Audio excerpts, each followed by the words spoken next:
시청자 여러분 안녕하십니까? 한 주간의 한인사회 주요 소식을 정리해드리는 KBN 뉴스 주간 브리핑입니다. 이번 주 첫 소식입니다. 도널드 트럼프 대통령이 지난 12일 밤 상하원을 통과한 연방정부 셧다운을 종료시킬 임시 예산안에 서명을 했습니다. 10월 1일 시작된 셧다운은 43일의 역대 최장 기록을 쓴 뒤 공식적으로 종료됐습니다.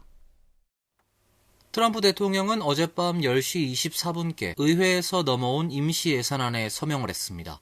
이로써 지난달 1일부터 시작된 셧다운이 43일 만에 종료됐습니다.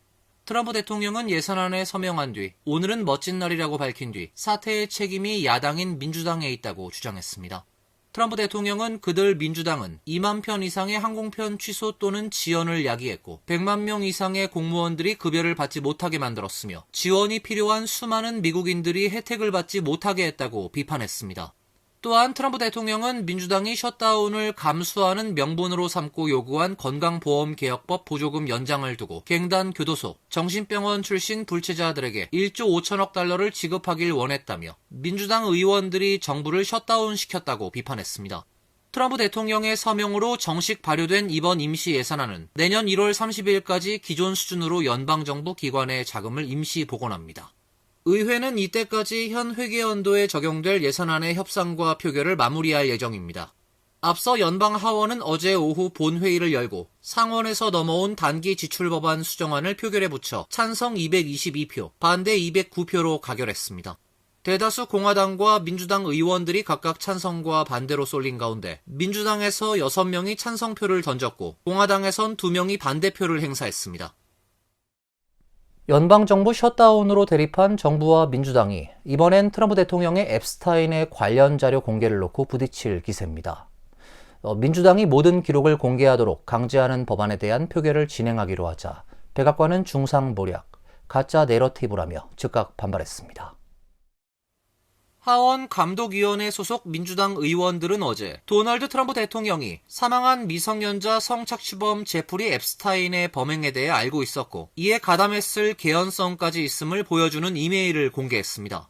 앱스타인은 2011년 4월 여자친구이자 공범인 길레인 맥스웰에게 보낸 이메일에서 아직 이름이 밝혀지지 않은 한 피해자가 트럼프 대통령과 함께 내 집에서 몇 시간을 보냈다. 그는 단 한 번도 언급된 적이 없다고 말했습니다. 그러면서 아직 짓지 않은 그 개가 트럼프란 것을 알아두길 바란다고 적었습니다. 맥스웰은 나도 그 생각을 하고 있었다고 답장했습니다.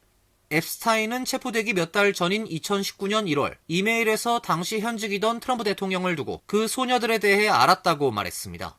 트럼프 대통령은 즉각 반발했습니다. 트루스소셜에 글을 올려 민주당은 셧다운과 매우 많은 문제에서 얼마나 형편없이 대처했는지에 대한 시선을 돌리기 위해 무슨 짓이든 하려 하기 때문에 앱스타인 사기극을 다시 꺼내들고 있다고 반박했습니다.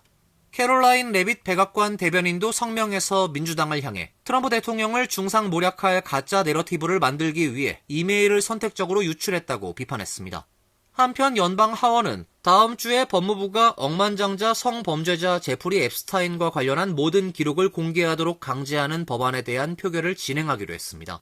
민주당 의원 214명에 더해 공화당 의원 4명이 표결에 찬성했습니다. 대법원이 관세 정책에 대한 본격 심리에 들어가면서 부정적인 소식이 나오자 트럼프 대통령이 자신의 관세 정책을 옹호하는 발언을 쏟아냈습니다. 트럼프 대통령은 다시 한번 전 국민에게 1인당 $2,000씩을 지급하겠다고 밝혔습니다. 트럼프 대통령은 어제 트루스소셜에 솔직히 말해보자며 미국 대통령은 외국과 무역을 전면 중단할 수 있고 라이선스도 줄 수 있지만 단순한 관세는 심지어 국가 안보의 목적으로도 부과할 수 없다고 했습니다. 그는 무역 중단이 단순 관세보다 훨씬 부담스럽다며 위대한 우리 건국 시조들은 이런 걸 의도한 게 아니다라고 말했습니다. 이어 모든 것이 우스꽝스럽다라며 타국은 우리에게 관세를 매겨도 되고 우린 안 되나라고 목소리를 높였습니다. 트럼프 대통령은 오직 관세 때문에 미국의 기업이 몰려들고 있다며 대법원은 이런 얘기를 듣지도 못했나 도대체 무슨 일이 벌어지고 있는 것인가라고 불편한 심정을 드러냈습니다. 트럼프 대통령은 다른 글에선 관세에 반대하는 이들은 바보라며 우린 현재 세계에서 가장 부유하고 존중받는 나라이고 인플레이션은 거의 없으며 주식시장도 기록적이라고 말했습니다. 트럼프 대통령은 우린 수조 달러를 벌고 있고 곧 37조 달러에 이르는 막대한 부채도 갚기 시작할 것이라고 말했습니다. 또 미국의 막대한 투자가 이루어지고 있다라며 고소득자를 제외한 모두에게 최소 2,000달러를 배당할 것이라고 주장했습니다. 연방 대법원은 지난 5일 중소기업 등이 제기한 트럼프표 관세 관련 소송 심리를 시작했습니다. 이 소송은 국제비상경제권한법을 근거로 한 트럼프 행정부의 관세가 권한 남용인지를 따지게 됩니다. 1, 2심은 원고의 손을 들어줬습니다. 연방 대법원은 6대3으로 보수 절대의 우위지만 심리에선 보수 성향 대법관들도 행정부 측에 회의적인 태도를 보였다는 평가입니다. 도널드 트럼프 대통령의 참모들이 뉴욕에 투입되는 연방자금 투입을 중단하거나 취소하는 방안을 논의하고 있는 것으로 알려졌습니다. 조란 맘다니 뉴욕시장 당선인은 트럼프 대통령과 대화하겠다며 압박 가능성에 대비할 것이라고 밝혔습니다. 블룸버그 통신은 어제 백악관 관계자의 말을 인용해 정부가 트럼프 대통령이 뉴욕에 대한 어떠한 자금 동결 조치든 승인하길 기다리고 있다고 밝혔습니다. 하지만 구체적인 자금 지원 중단 계획에 관해선 밝히지 않았습니다. 백악관과 맘다니의 뉴욕시장 인수위는 아직 연락을 주고받지 않았다고 이 관계자는 덧붙였습니다. 정부가 실제로 제재를 실행한다면 연방기관 예산 삭감과 연방정부 셧다운의 경제적 여파로 어려움을 겪는 뉴욕시와 뉴욕주에 추가 타격이 될 전망입니다. 뉴욕 감사원에 따르면 뉴욕은 2025 회계연도에 거의 100억 달러의 연방 자금을 지급받았습니다. 주로 교육, 주택, 사회서비스, 저소득층 가구 지원에 투입된 연방 자금은 뉴욕시의 총 운영 예산 지출의 8.3%를 차지했습니다. 맘다니는 시장에 당선된 뒤 트럼프 대통령의 위협에 맞서 싸우겠다면서도 백악관과 관계 개선을 시도하는 모습입니다. 맘다니는 어제 NBC 뉴욕과의 인터뷰에서 취임 전 트럼프 대통령에게 전화를 걸 계획이라며 연방 정부를 상대로 능동적인 접근 방식을 취해 IC 요원 파견이나 주 방위군 투입 등 압박 가능성에 대비할 것이라고 밝혔습니다. 그러면서 나는 이 도시를 집이라고 부르는 모든 사람의 이익을 위해 일할 것이며 그 목표를 향해 협력할 가능성이 있는 곳이라면 어디든 준비가 돼 있다. 만약 그것이 뉴욕 시민들에게 해를 끼치는 일이라면 맞서 싸울 것이라고 강조했습니다. 캐시 호컬 뉴욕 주지사가 조란 맘다니 뉴욕시장 당선인의 무상버스 공약에 제동을 걸었습니다. 다만 저소득층의 지원 강화는 가능하다는 입장인데요. 맘다니 당선인 측은 주지사와 협력할 것을 기대한다는 입장을 냈습니다.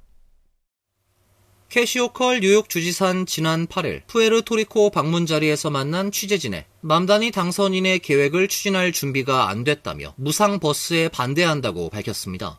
호컬 주지사는 저소득층 승객에 한해 요금을 지원하는 방안을 선호한다며 버스와 지하철 요금에 의존하는 시스템에서 돈을 빼내는 계획을 지금 당장 제시할 순 없다고 한계를 드러냈습니다.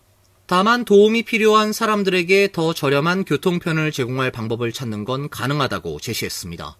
내년 1월 시작되는 주의회 회기에서 보육을 최우선 과제로 삼으려 준비 중이며 연간 150억 달러를 들여 이세아동 및 취약계층을 대상으로 단계적으로 시행하는 방안을 검토 중이라고 설명했습니다. 새로 추진하는 정책과 트럼프 행정부의 연방자금 삭감 사이에서 균형을 맞춰야 한다며 현재로선 충돌 코스를 달리고 있다고 강조했습니다. 뉴욕시장에 당선된 맘다니는 무상버스, 생후 6주부터 5세 대상 보편적 무상보육, 임대료 안정화 아파트에 대한 임대료 동결 등 공약을 내세워 뉴욕 시민의 마음을 샀습니다. 임대료 정책은 시 정부 차원에서 단독으로 추진할 수 있지만 무상버스와 무상보육 공약은 주 정부 지원을 필요로 합니다. 무상 시내버스 정책엔 연간 8억 달러가 넘는 비용이 소요될 수 있습니다. 국세청이 직접 운영해온 무료 전자세금 신고 시스템인 다이렉트 파일 운용이 내년 세금 보고부터 중단됩니다. 수천만 달러를 투입해 구축한 프로그램을 시행 1년 만에 중단하게 되는 것입니다.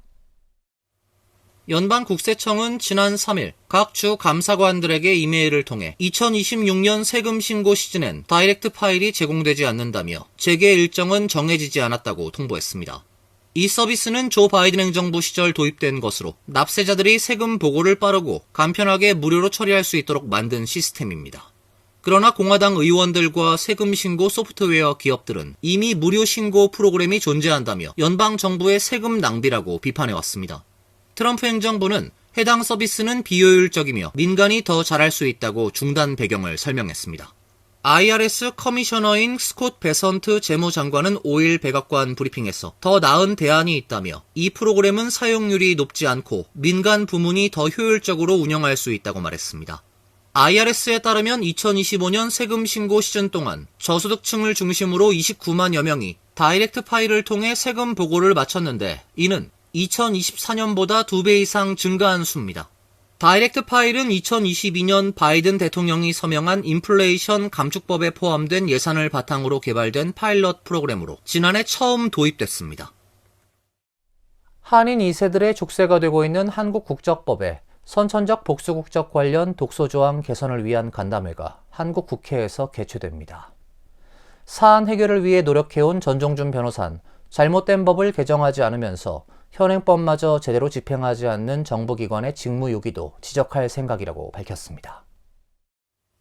선천적 복수국적에 관한 위헌적 조항을 개선하기 위한 국적법 기획 간담회가 한국 시간 오는 21일 오후 2시부터 여의도 국회의원 회관에서 개최됩니다. 간담회의 주제는 국적 자동상실제도 쟁점과 해결 방안으로 더불어민주당 진성준 의원과 발제자인 전종준 변호사를 비롯해 관련 학계 전문가, 법무부, 재외동포청, 병무청, 국회 입법조사처 등에서 참석할 예정입니다. 간담회에서 여러 차례 헌법 소원을 제기하는 등 13년째 선천적 복수국적법 개정에 매달려온 전종준 변호사가 국적 자동상실제도 도입의 필요성을 발표하고 일본의 한국 국적법 전문가로 통하는 미카 요시카와 박사가 한일 부부의 자녀인 한국계 2세 남자와 여자의 피해 상황을 증언하게 됩니다. 이어 관련 정부 부처 및 기관에서 국적 자동상실제도 반대 입장 표명 후 질의응답 및 쟁점 토론이 있을 예정입니다.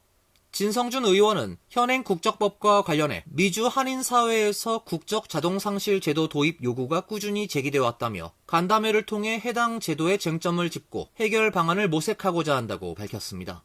전종준 변호사는 간담회의 핵심은 정부 관계자들의 입장을 듣고 잘못된 점을 수정해 줌으로써 개정안의 발의 및 통과를 성사시키는 것에 있다며 관련 정부기관이 잘못된 법을 개정하지 않으면서 현행법마저 제대로 집행하지 않는 직무유기도 지적할 생각이라고 밝혔습니다. 연방조폐국이 트럼프 대통령의 지시에 따라 1센트 동전 주조를 종료했습니다. 1793년 처음 도입된 이후 230여 년 동안 사용된 페니는 이제 역사적 기록으로 남습니다. 연방조폐국은 어제 마지막으로 1센트 동전을 생산하고 동전 주주를 중단했습니다. 브랜든 비치 재무관은 납세자들의 5,600만 달러를 절약할 것이라고 말했습니다. 조폐국 직원들은 오랜 친구와 작별 인사를 나누듯 침묵했고 마지막 동전이 나오자 직원들은 손뼉을 치며 서로 격려했습니다. 1센트 동전은 1793년 처음 도입됐습니다. 당시 비스킷이나 양초, 사탕 1개 정도 살 수 있는 값어치를 지녔지만 현재는 물가 상승으로 가정에서 방치되고 있습니다. 도널드 트럼프 대통령은 1센트 동전을 생산하는 데 비용이 더 든다며 지난 2월 주조를 중단하라고 지시했습니다. 1센트를 만드는 데 4센트가량 필요합니다. 현재 유통되는 1센트 동전은 수십억 개로 파악되고 있으며 더 이상 생산하진 않지만 법적 화폐로 인정됩니다. 소매업자들은 최근 몇 주 동안 공급량이 부족해졌으며 1센트 동전 생산이 중단된 상황에 거래를 어떻게 처리할지 등에 대해 정부 지침이 없었다고 지적하고 있습니다.